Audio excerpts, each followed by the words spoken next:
The tiny town has been virtually shut off from the north on Highway 64. Traffic is moving again on that stretch of roadway, but very slowly. Chunks of the highway washed away during the heavy flooding from the Ocoee River. Officials are now escorting traffic through one lane of the road, and travelers find themselves waiting in long lines to pass for about a half an hour. They told us to take an alternate route up to Benton, Etowah, and 69, 68 come straight down in order to get to Murphy. That's where we were going to spend the long weekend there. We wanted our weekend pretty badly, so we just went on around the other way. Officials say the second lane along the Ocoee will be closed for several weeks. Now on Friday, the floods. Craig Hoffman has spent the day in Copper Hill, joins us live via satellite to tell us how people there are coping today. Craig? Well, sun's about ready to go down here in Copper Hill and neighboring McKaysville, Georgia, David. You can see behind me there is traffic going over to the McKaysville side. And right here to my left shoulder is the Ocoee River. It's down significantly since this weekend when all the flood waters hit this area. A large pile of debris right here. It fills the entire town of McKaysville and, of course, Copper Hill, Tennessee, which are just sister cities here in the Copper Basin area. And over behind me over here is the Copper Hill area. A curfew is in effect tonight. At 7 o'clock, folks will have to go home. And if you can pan over here just a little bit, you see these gas pumps, the Copper Pantry. Water was 7 to 10 feet high hitting those doors up there. The devastation is just all over McKaysville and Copper Hill. As you can see, bulldozers have been brought in to help clean up some of the debris. Residents are scooping up the debris. Shovels by the hands, anything they can get their hands on. There's a resident right there shoveling water. You're talking $1.3 million in damage to McKaysville and $1.6 million roughly in damage to Copper Hill, several $1 million here. And with me right now live is the mayor of McKaysville, Georgia, Barbara Thomas. You're asking for federal help. Apparently you think it's going to be on the way. We certainly hope so. We are very encouraged by what we have already learned.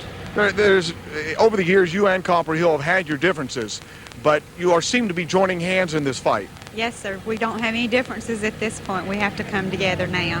Okay, thank you, Barbara. It's going to be a long night ahead, and that's the situation from here in the McKaysville, Copper Hill area. David, Tamara?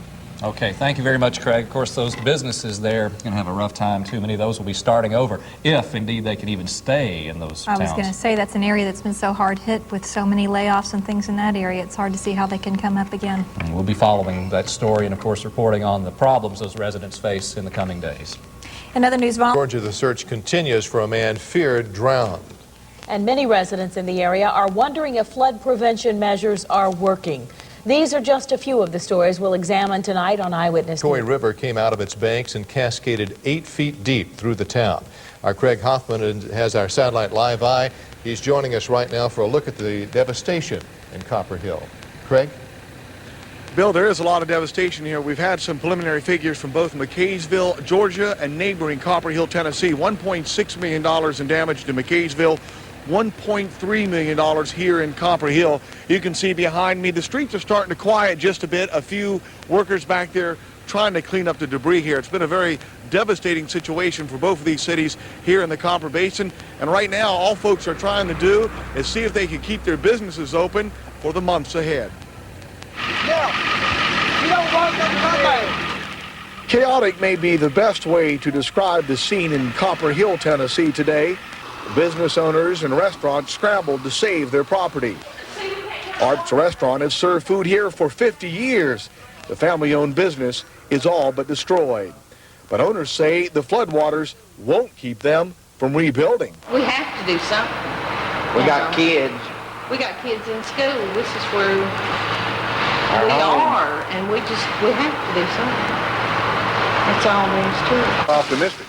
Right Jabley & Sons department store has been a fixture in neighboring McKaysville, Georgia for 70 years. Everything inside the store was practically ruined. Damage, $150,000. Owner William Jabley is calling it quits. It'd take another $150,000 investment, and that's just the a minimum. What do you do? Where do you go from here? Hope that I'd have enough income with Social Security and other stuff to survive. How high did the water come? 76-year-old Ursi Goss watched the copper mines close, the struggle to keep Tennessee Chemical open, and now the February flood. she's not ready to declare this area a ghost town. I just hope people don't get dissatisfied and leave, because this has been home to me. And I don't know, we got good churches around here, we've got all denominations, and it means a lot to me. I don't think I could stand to leave, really. You saw the damage a moment ago to the restaurant and the department store. It's very difficult to describe. I saw the damage in Chattanooga here. Water as high as 10 feet, that's about 4 feet taller than I am, hit some of these stores here. As Eyewitness News reporter Mary Lynn Lavelle tells us tonight, and she has been up here looking at some of this damage. She has been out, and we'll have that story coming up a little bit later on. She was out as the residents continued to clean up here, and of course coming up a little bit later on, hopefully we'll have that package. But Bill and Cindy, that's the way it looks right now here in the McCaysville, Copper Hill area. Everybody's just trying to pull together and put their lives back together. Looks like they've got a lot of work to do up there. A lot of work, and the good thing is both governors from Tennessee and Georgia have declared this area a disaster area, and now they are hoping to get President Bush's attention. Okay, thank you very much, Craig. Others will not be able to, and we have 3 reports tonight, beginning with Scott Montgomery on how the flooding could bring about a construction of a new levee in East Ridge. Now a curfew has left Copper Hill, Tennessee, and border city McCaysville, Georgia, all but empty. Only emergency crews and business owners with special permits are allowed in. Dennis Muse is a flood victim. He took these unforgettable pictures. Furniture store was a fairly new store, and these people were losing everything. I saw basketballs from the sporting goods, large freezers from the restaurants. You know, every time you'd see something come down the river, you knew whose it was, because we're a small town and we know each other. It was kind of sad. My wife went into hyperventilation and almost passed out just from grief, really. Rebuilding won't be easy. The losses are extensive. The February flood is forcing this store to close for good. I think there are very, very few that are going to go back in. So it could be a ghost town, who knows? As McCaysville, Georgia and Copper Hill, Tennessee continue to rebuild, city fathers in both cities are asking for your help tonight, and it's not just in the form of money. They need volunteer electricians, carpenters, plumbers, supplies, anything that will help them rebuild their cities so they can get their lives back together. I'm Jonathan Costin. Towns saw debris that originated from there. Joining us live via satellite from Copper Hill, we have Dr. Dennis Muse and his wife, Jenny. Now, they not only saw some unique items float through their town, but they were able to capture them on videotape. Dr. and Mrs. Muse, we want to thank you for joining us live this evening. Most of us saw those video pictures last night on Eyewitness News at 11 o'clock, and it was really amazing. And we're going to take a look at some of those pictures now. Dennis, tell us what you're seeing here. We're seeing Main Street of Copper Hill and pieces of furniture floating down the river, and the large cooler, the large freezer from Chicken Restaurant coming right down Main Street. And these are some of the appliances that are coming out of the store windows, just washing out down Main Street. Actually, the Main Street became the That looks river. like a gas tank there, Dennis? Yes, there was probably a dozen or more of those all over town. The entire town smelled like propane, and it was a little bit dangerous there for a while, I'd say. Dennis, we understand that in the process of seeing this and videotaping it the other day that Jenny had some very uncomfortable moments. Jenny, you want to comment on that? So you can't even see the rails. Yes, it's so devastating seeing all this. You lose track for a moment of your own feelings and your own business, and you're seeing everybody else's things, and you recognize everybody's things going down the river. And you're thinking to yourself, God, what are they going to do?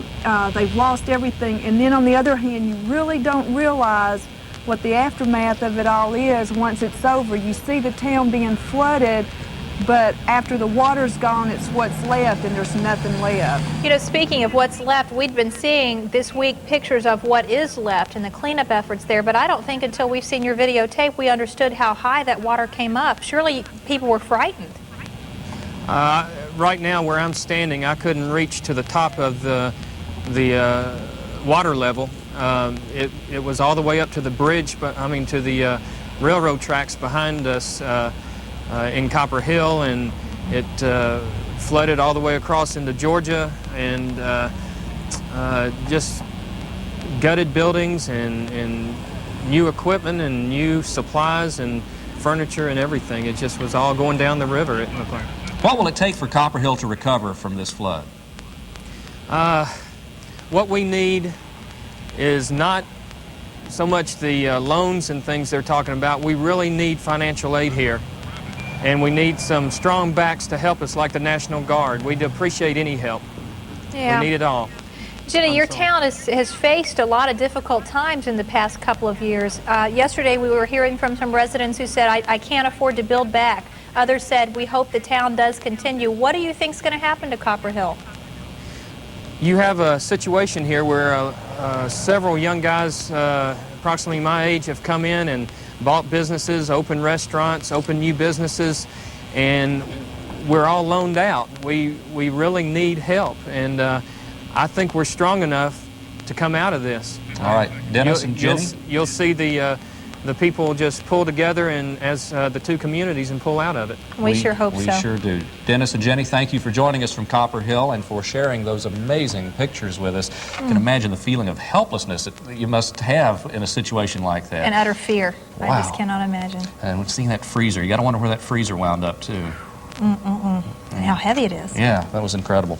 Well, one area was there. However, for the 2,000 residents living in the area, cleanup remains the top priority. Eyewitness News reporter Craig Hoffman joins us now with our satellite live eye with this story. And Craig, I understand a health warning has been issued there. A very serious health warning in the Copper Hill, McKaysville area. Cindy, you can see behind me the river. It was up extremely high this past Friday, pushed a lot of debris inland into the business and residential sections here in this area. And when the water came up, a lot of sewage came up. Health officials are telling people to get tetanus shots. They don't want them to get sick and have other problems dealing with this bad water. But the main concern for most of the folks right here today, not tetanus, but rebuilding and cleaning up. There's been little good news coming out of the McKaysville Copper Hill area since the floodwaters hit Friday. That was until today. We've heard from the state, and you can now drink the water. After 4 days, the drinking water is safe. And as of noon today, the American Red Cross started handing out disaster checks. Homeowner Charles Barnes lost everything. Didn't even have a bite to eat until we come up here. Because our money, what we had was in a chest of drawers, and it floated down the river.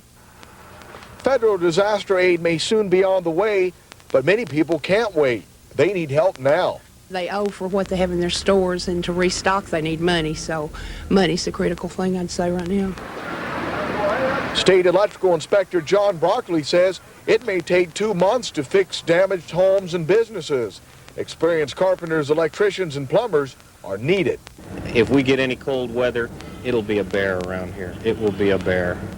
The manpower shortage is so critical, students are being excused from school. This is our town too, and we're going to have to work together to get it fixed up and get back in order again. Folks here in this area are working as frantically as possible with more rain in the forecast, perhaps Thursday and Friday. They don't want any more flood damage. McKaysville Mayor Barbara Thomas has been told by TVA that they're going to do what they can, but she told me, Cindy, it's a little bit too late after last Friday's flood. All right, thank you, Craig. And there's another worry tonight, thanks to the weekend flooding. A tremendous amount of debris, which was washed out of the Copper Hill and McKaysville area, could end up here in Chattanooga, clogging some of our streams. But the biggest worry right now is trying to get the Ocoee River back under control. Now, that same kind of debris has already closed off that river, and officials up there say it's a real mess. Mary Lynn Leveillette has details. The Ocoee River, full of waste and debris, pounds at its banks. The popular waterway, though it has receded, is closed. The health department says no one should swim in the water. Due to the failure of the sewage treatment plant in McKaysville and Copper Hill, that the water is unfit for human contact. Raw sewage isn't the only problem at the river. Pieces of the recreational pit-in were literally washed away and need to be fixed. The State Parks Department says the water level is still running 3 to 4 times higher than normal, making it dangerous for rafters. Officials say with so much water running through, much of the debris could get past Parksville Dam and end up at Chickamauga. This could cause problems for spring boaters. The things that are floating real well and make it over the dam here at number 2 dam, and they don't get picked up or washed up somewhere. They float all the way up to the Tennessee River. Officials say they just don't have the manpower to clean up all the debris that is washing onto the banks of the river. If they find garbage that threatens the safety of recreational users, they'll remove it. Everything else will stay put until another act of Mother Nature washes it away. Mary Lynn Lavelle at Channel 3 Eyewitness News. Well, we've had 2 days of sunshine. Water came rushing through this jewelry store here. It carried away thousands of dollars in merchandise. But all weekend, people came back to this jewelry store with gold chains or a bracelet. Jewelry they found on the streets of Copper Hill. Despite the heavy rains Friday morning, the TVA didn't stop releasing water from its Lake Blue Ridge Dam until 9 o'clock. By that time, the floodwaters were 10 feet on some houses downstream in McKaysville. We feel like if they hadn't been pumping, which they were, and they admitted that they were pumping and the floodgates were open, that we may have had some flooding, but not anything like we've had. The TVA denies it added to the flooding, but McKaysville is considering legal action to force TVA to help pay some of the cleanup costs. In McKaysville, Randy Travis, Channel 5 Eyewitness News. The sewer plant, which serves both towns, is still out of service, but there is some good news tonight. The systems to deliver drinking water. This is devastating damage. I mean, the people have just been washed out. Terrible. The governor of Tennessee, wearing his trademark hat, is getting his first look at the terrible cost of Flood 90 tonight. Governor McWhorter visited flood-ravaged areas of Polk County and dollars to get back on its feet. That's the grim estimate that local leaders are making tonight as the cleanup from Flood 90 continues. Action News reporter Mike Dunn joined us now live via News Star 9 satellite from Copper Hill. Mike, there's really no way we can emphasize how desperate the situation is, right? No, you can't, Bob. You look at the pictures and you see pictures. You don't understand until you actually get down here. In fact, around the corner and over the bridge is the community of McKaysville, Georgia. I was talking to the mayor of that community today, June Thomas. She told me she needs $15 million to recover from the devastation of the flood. The only problem there is the governor of Georgia is asking for $15 million in flood recovery money for 9 counties. Now, right here in this community of Copper Hill, they only need $2 million. But the problem is they don't know if they're going to get it, and they desperately need it. Most of the people, they weren't making anything other than a living. They weren't making any money, just a living. And they can't afford another loan or to replace the stuff that they have lost. You know, they just can't afford it. Copper Hill's a community that lives paycheck to paycheck. Now, there'll be no paychecks for many weeks to come. In some cases, there are no more paychecks. Jaberlee's General Store has been open for 60 years, 45 at this location. The owner's been thinking about pulling the plug on the store. Now it seems the choice has been made for her. We don't know about the store yet. This used to be like a general It's general merchandise, dry goods, tires. Everything's wet goods now. It's wet goods, that's right. Gone goods? Uh-huh. We've just been putting it out, and whoever can take whatever they want can take it. Ken White behind me here is a pretty determined individual. In the face of all the other businesses going down here in Copper Hill, he decided to open up a brand new business, Chester Fried Chicken.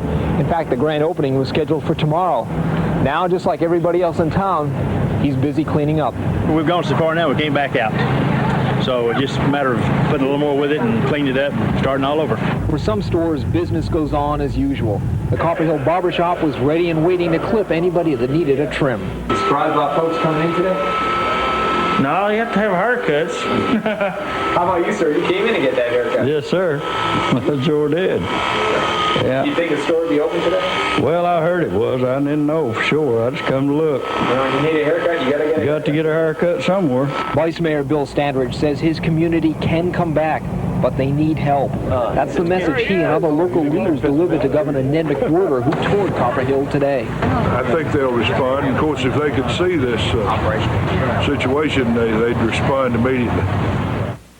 The they the governor is referring to is the federal government, and they can give some degree of help in interest-free loans. But when you take a look at exactly what's going on here, you wonder whether or not that'll be enough. We talked to some folks today. They said they can't afford loans. They just don't have the money for it. They need free cash, and there's some question as to whether or not they can get that, Bob. All right, thanks, Mike. Mike Dunn reporting live from Copper Hill, Tennessee. Governor Ned McWhorter traveled from today refused to declare flood-stricken Copper Hill a disaster area. But that's not all the bad news. The county's largest employer, Tennessee Chemical Company, will probably be closed. We have team coverage for you on both of these stories. First, let's go to the newsroom for the latest on Tennessee Chemical. Jonathan, what happened today in court? Well, Bill and Cindy, after several hours of testimony from companies who want the right to buy Tennessee Chemical, a federal judge placed the company under Chapter 11 bankruptcy and appointed a trustee to control the company's finances and to negotiate a deal. Now, what all this means is that employees of the company will know next Wednesday if they'll have a job or not. If a deal is not worked out, the company will be placed under another division of bankruptcy and forced to shut down. I thought he was going to wait for someone to buy it. Well, he's given them till Wednesday to find somebody that may come up there to buy it. And he appointed a trustee to help negotiate that sale. But, you know, they've been trying now for 8 months, and they've not negotiated a sale. How's a guy going to do it in 5 days? The very fact that we have been negotiating a year means that a lot of the things have been not approved but decided. The issues have been decided and been drawn. We're now to a decision where each person, myself and everybody else, is going to have to really decide now, do we want to work or do we want to leave Copper Hill and go somewhere else? So right now, about 300 employees will have to wait until next week before they know about their future. The fight to save the plant has been going on for about a dozen years. Bill, Cindy? Thank you, Jonathan. In the second part of our team report, representatives from the federal government will be back in Polk County in the morning to reassess flood damage. Now, the government denied the eligibility for disaster relief, federal disaster relief, and Scott Montgomery is standing by in Copper Hill with our satellite live eye. Let's see if we can make contact with him. Okay, there you go. Scott, what can you tell us? Well, Bill, Cindy, it's just awful here tonight. The people can't believe that the federal government would turn them down in Copper Hill and tell McCaysville that they could have disaster relief. If you can see behind me the bridge in the distance there, that is the bridge that crosses over into Georgia to McCaysville from Copper Hill. We're looking at downtown Copper Hill in the foreground here. Across that bridge is McCaysville. It's like Chattanooga and Red Bank or Chattanooga and East Ridge. There's no difference between these two towns except a state line. They both suffered about $5 or $6 million in damage, and both of them say they deserved federal disaster relief. And we're talking with the resident of Copper Hill now, Sarah Williamson. Sarah, what do you think about this? I'm furious. I'm glad that McCaysville got it, but I see no reason why we shouldn't have it. We've suffered just as much or more than they. We pay our taxes, we cast our ballots, and why doesn't the federal government feel fit to help us?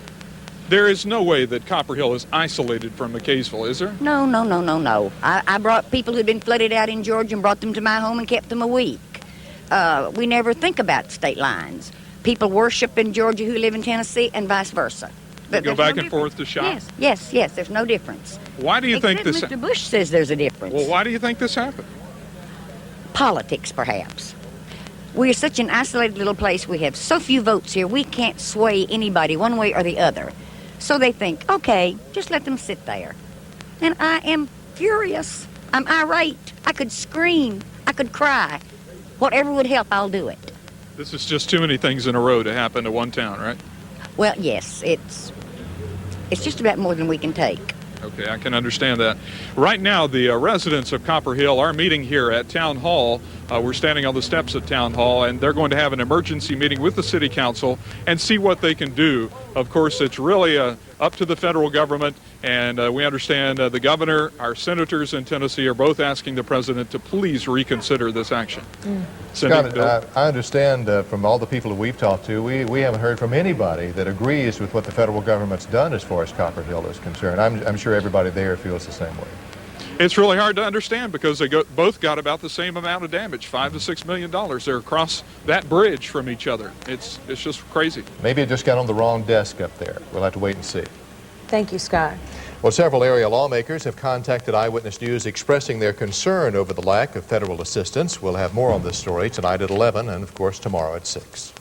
Well, President Bush declared parts of Georgia a major disaster area today after last week's flooding. As we told you, those counties in our area include Chattooga, Fannin, Gordon, Murray, and Walker counties. The declaration makes federal money available to some individuals, businesses, and local governments affected by the storms.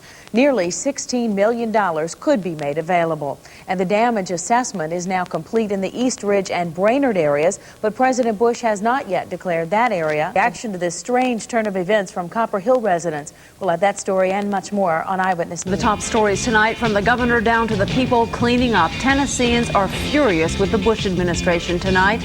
We'll have a live report from Copper Hill to show you why. And a mother and 3 children.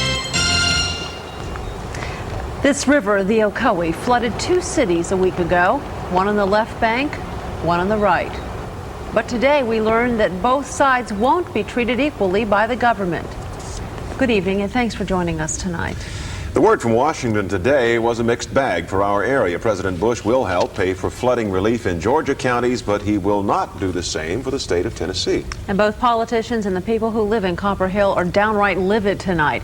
Action News reporter Susan Winay joins us from the small town in Polk County tonight via News Star 9. Susan, I remember when the federal inspectors were there, they couldn't even tell the difference between the 2 towns. So why the difference in relief? Well, that's true. People here in Copper Hill are also angry and confused. Now, here's why. I'm standing in downtown Copper Hill right now, but all I have to do is drive down the street around the corner, and I'm in McKaysville. You really can't tell these 2 towns apart. Both towns are still cleaning up after the flood. Both towns are still mopping up. But downtown McKaysville, Georgia, is getting federal disaster relief funds, and Copper Hill is not. Now, here's how the people in Copper Hill reacted to that. I tell you, I'm mad as hell about the whole thing. And all the other merchants are also. That's how most people in Copper Hill reacted when they found out their town is not getting federal relief. Jim Quintrell is still cleaning up the floodwaters in his wife's hair salon. He says federal dollars are needed to get Copper Hill back in business. We really don't understand it. It's really one town with the river separating the 2 for the most part, and it just doesn't make sense that one town in Georgia would get relief and a town in Tennessee not. You compare it to a duplex, that the duplex burns down and your neighbor gets relief and you don't, and you're in the same apartment. This town is one town. I don't think anybody realizes that. It happens to all be together. It's not Copper Hill or McKaysville. It's Copper Hill and McKaysville. Schneider says she and her employees have invested a lot of time and money into repairing her restaurant after the flood, but if she doesn't get federal dollars, she says her business won't survive. Even people in McKaysville are sympathetic towards their neighbors.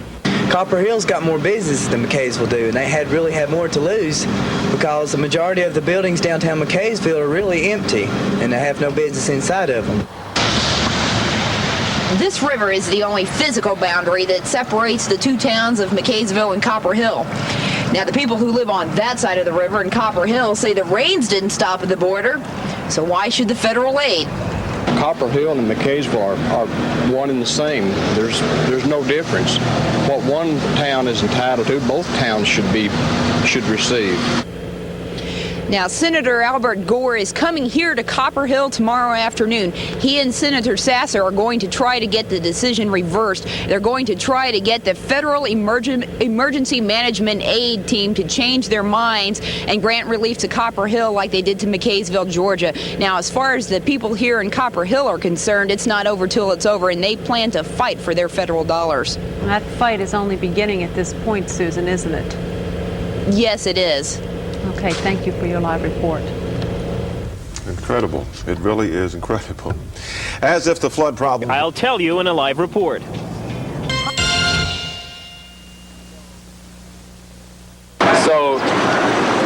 So there was no flooding on this side of the line, according to you know who. Looks to me like there was. Tennessee Senator Albert Gore visits flood-damaged Copper Hill today, and that's because President Bush just says no to federal flood disaster relief in Polk County, Tennessee. And that decision from the nation's leader has folks living in Copper Hill outraged. Federal relief funds are available across the street in McKaysville, Georgia, but people in Copper Hill, Tennessee are anything but happy tonight. Senator Al Gore Jr. toured the town of Copper Hill today. We'll get his reaction in just a moment. First, though, those of you who are living in North Georgia, get a pen and a piece of paper ready for the addresses of those relief centers. Action News reporter Tracy Haynes joins us now live from Copper Hill via News Star 9. Tracy, how did Senator Al Gore react to the devastation of Flood 90? Well, when he saw what had happened, when Senator Gore saw what had happened here, he was as upset as the people who live here. And to illustrate a point, let me show you one of the things that people are upset about. Right now, I'm standing here in Copper Hill, Tennessee. As I move over here, I am now in McCaysville, Georgia. The people of Copper Hill say that they can't see a difference here. You can't see a difference when you walk through here, and they say there shouldn't be a difference made in the way federal aid is applied to the two towns. Like many people who live in Copper Hill, Tennessee, Richard Jabley is still cleaning up after last week's devastating flood. And like many other places here, his place of business is split in half by the invisible line that separates the Georgia town of McCaysville from Copper Hill, Tennessee. You see it goes that way. Catty corners through the building. But technically, his office is located in Copper Hill. So like all the flood victims here in town, he's been denied federal aid to help put his life and work back together again.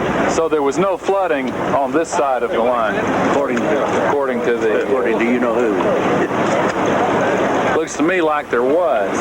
But if Tennessee Senator Al Gore has things his way, that will change. During his visit to Tennessee today, Gore stopped off at the little town of Copper Hill, bringing his message of support and blasting the Federal Office of Emergency Management for giving aid to McCaysville and leaving Copper Hill to fend for itself.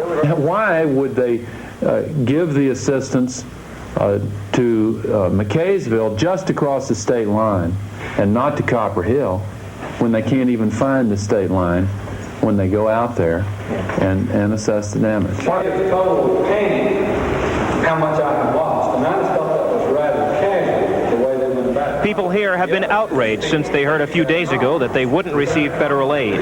Gore is assuring people here that he shares their outrage and will do whatever is necessary to get them the help they deserve. When you say I'm going to meet a lot of ticked off people there, I'm fully aware of that.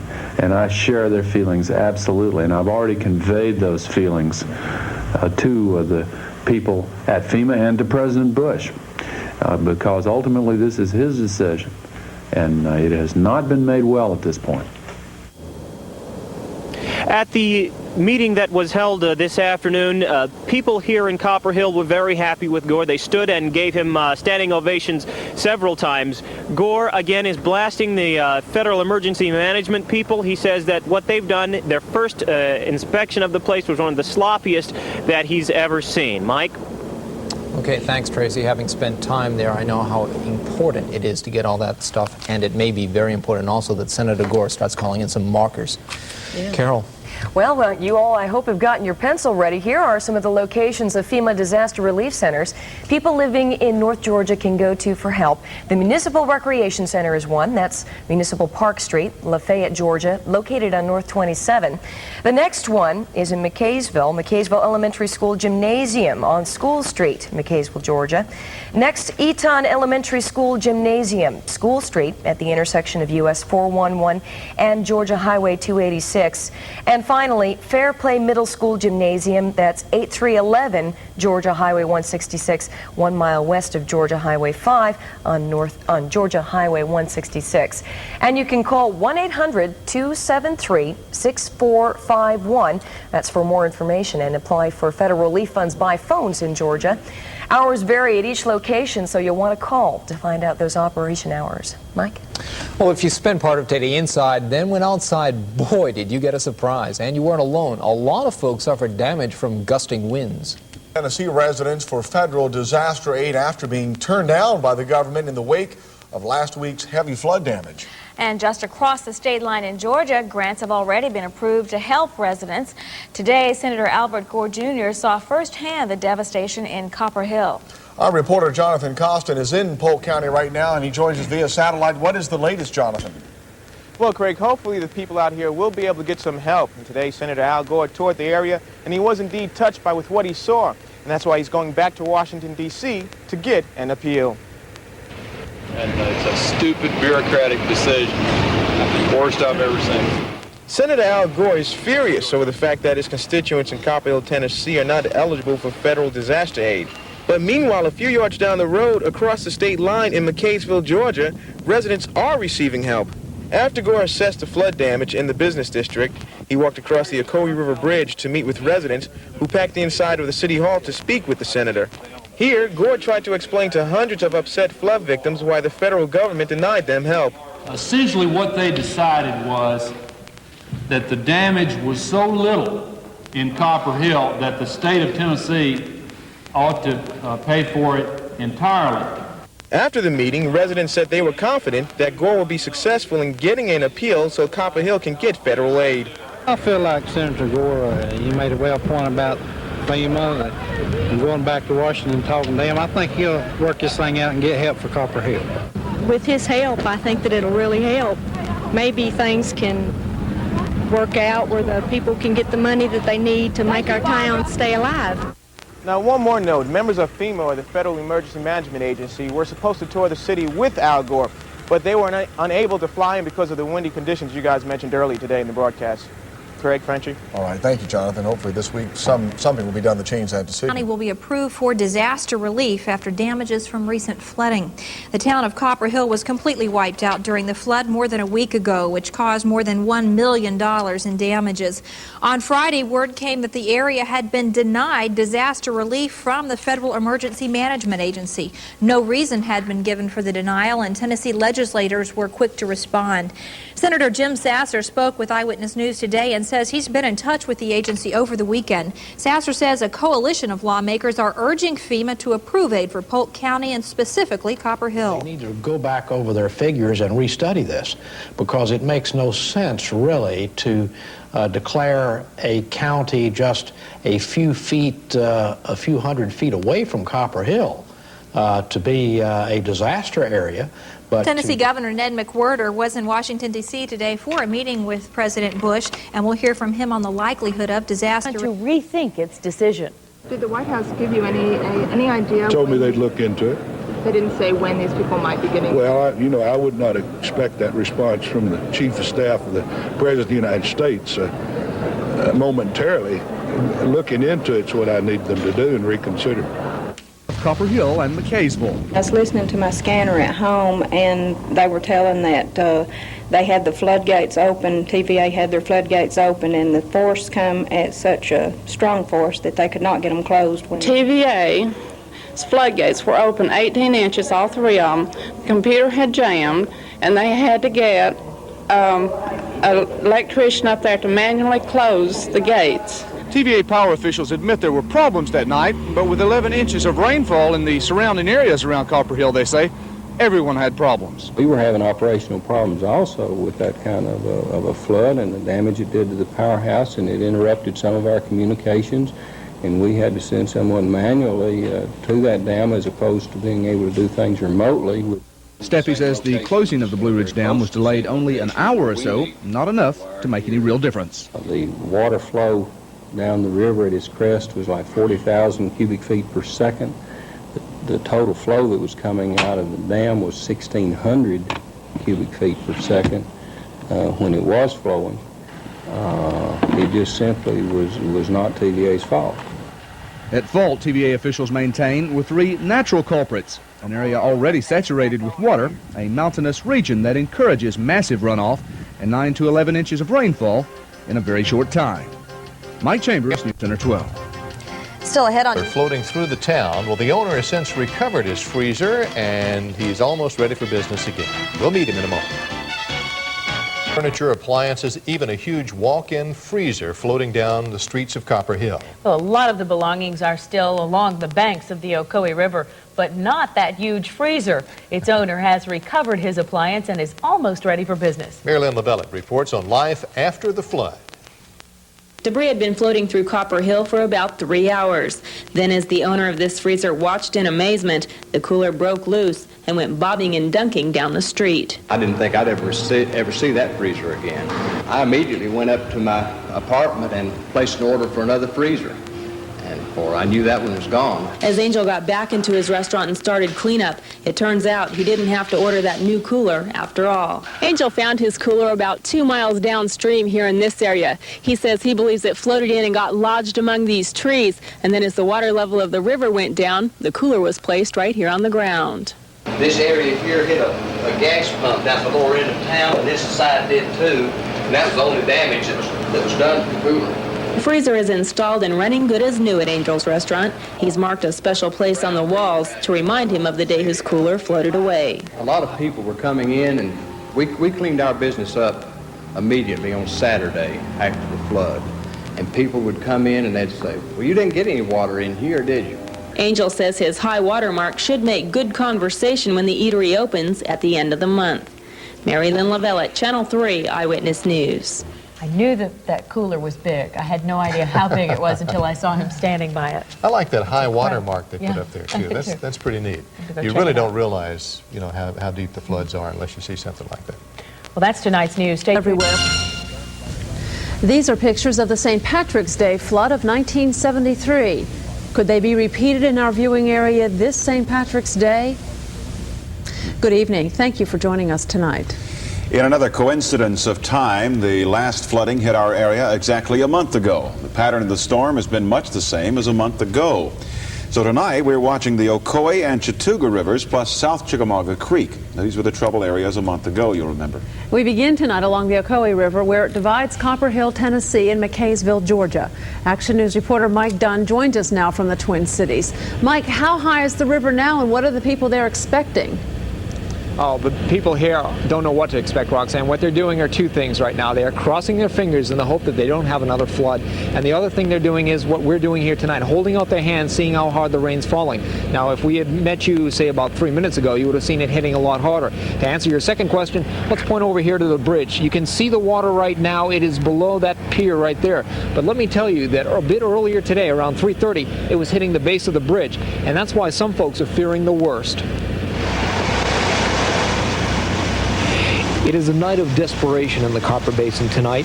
Folks are walking quietly to the bank of the Ocoee, praying history does not repeat itself. Jerry Angel's gearing up for his second grand reopening. 6 days before he was going to open his fried chicken franchise last month, disaster struck, and water 7.5 feet high washed away his dream. Now, with opening day less than 2 weeks away, he's facing the same enemy again. His only weapons, experience, and sandbags. Oh, the river doesn't have to get up for me to become flooded. It backs up in this low point here and forms a pond. You got to be scared to death. So I've put sandbags today. I've stacked sandbags in all of my 3 doors, about 2.5, 3 feet high.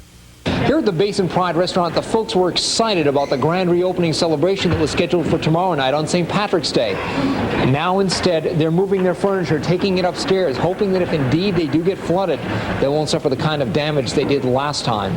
Spent the afternoon putting all of our meats into another location where we have a big freezer, several big freezers. We've taken all of our perishables upstairs, and as soon as the public is gone tonight, we'll be taking all of our furnishings upstairs.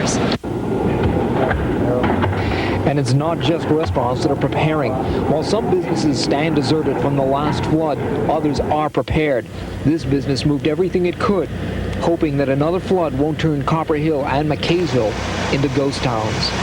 So the folks here tonight wonder what will happen. Well, we can tell you one thing, that is that the mayor of McKaysville feels pretty confident that there will not be a flood here tonight. She is on her way to Washington for a meeting in Washington tomorrow, so that's good news here. The reason she left was because she had talked with TVA. Now, they are about 10 miles up the river here at the Blue Ridge Dam, where they control the dam there. They have been letting water out throughout the day in the hope that if they needed a little bit later on in the evening to perhaps close the floodgates, they could do that because they would have let water run off from the dam. That's what they've been doing throughout the night. So the folks here seem to feel that they probably will not get hit. And that, of course, is good news. The key consideration here is how hard the rain hits. So we're going to be paying real close attention to what Bill Race has to say. It's okay. Thank you, Mike Dunn. Bill Race may have some good news in just a few minutes. We just heard just a moment ago, and he'll update it later. That after high waters ravaged that town in Polk County, about 30 families were evacuated from their homes. Business owners sandbagged their shops, preparing for the worst. Our James McKenzie was there, and he joined us in our newsroom. And James, I remember a month ago when I was up there, it was bad. How is it now? Well, it wasn't anywhere near as severe as it was when you were there last month, Craig. But residents and businessmen there haven't recovered from the disaster last month, and many of them say that this morning's flooding is just too much. Some say they're planning to leave the area. Others have decided to stick it out. But all of them say something has to be done about the problem. Residents in Copper Hill and McKaysville say this is becoming all too common a sight. Flooded streets and high water this morning left many people here afraid that last month's nightmare was starting all over again. I don't know how many times that we can bounce back down here. It's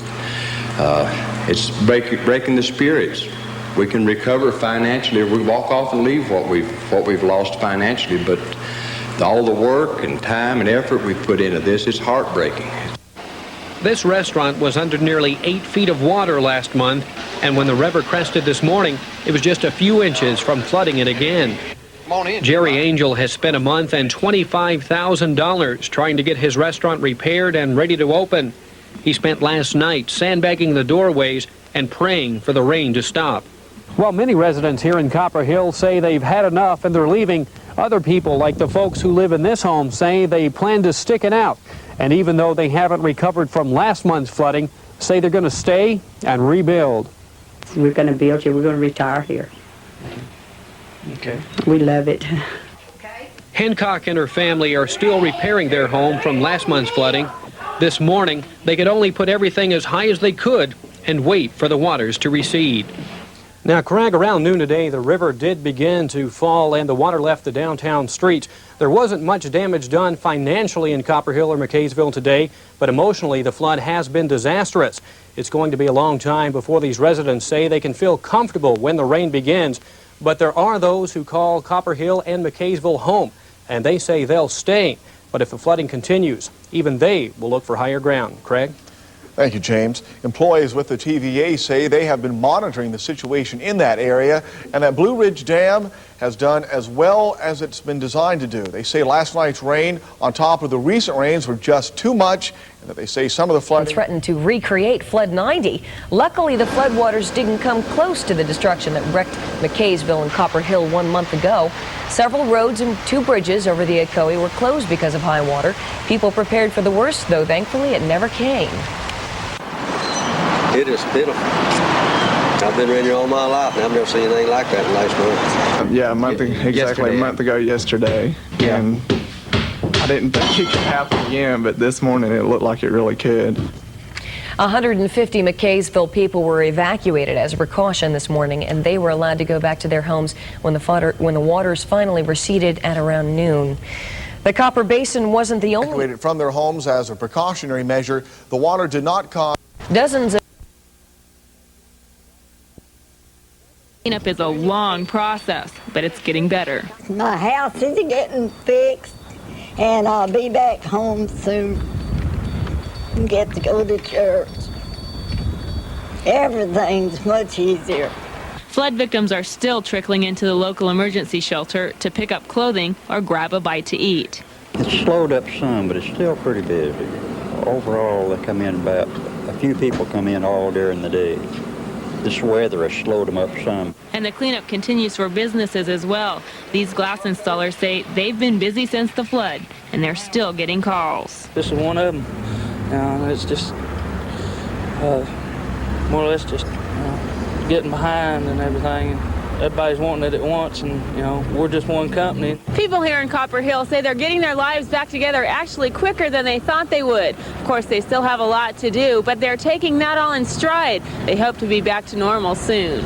Mary Lynn Lavelle at Channel 4. He also admitted to robbing the Cherokee Valley Bank of $76,000 a month later. Bailey could be sentenced to 55 years in prison for committing the armed robberies. He'll be sentenced in federal court on May 21st. Still ahead on Action News at 6.